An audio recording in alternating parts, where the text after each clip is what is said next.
ឡងផុតទៅច្រើនខែហើយបងត្រឡប់មកវិញកន្លែងដដែលតែអារម្មណ៍មិនដូចមុនកៅអីបាក់នោះបងបានសម្រេចចិត្តបោះវាចោលបាត់ហើ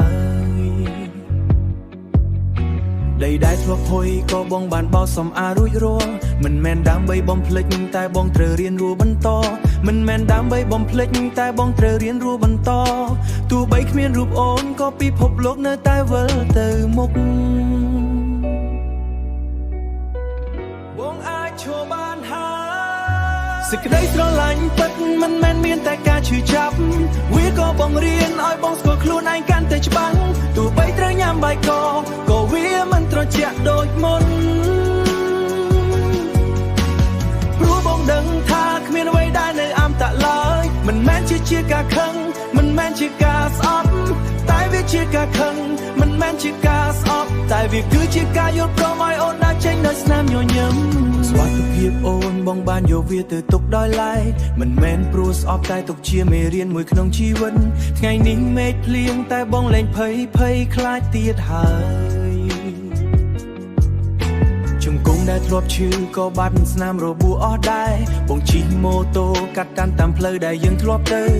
ឃើញកន្លែងចាំងតែមិនស្រក់ទឹកភ្នែកដូចមុនទៀតទេសេចក្តីស្រឡាញ់ពិតមិនមែនមានតែការឈឺចាប់វាក៏បង្រៀនឲ្យបងស្គាល់ខ្លួនឯងកាន់តែច្បាស់ទោះបីត្រូវញ៉ាំបាយកក៏វាមិនត្រជាក់ដូចមុនព្រោះបងដឹងថាគ្មានអ្វីដែលនៅអមតៈឡើយមិនមែនជាការខឹងមិនមែនជាការស្អប់តែវាជាការខឹងមិនមែនជាការស្អប់តែវាគឺជាការយល់ព្រមឲ្យអូនដើរចេញដោយស្នាមញញឹម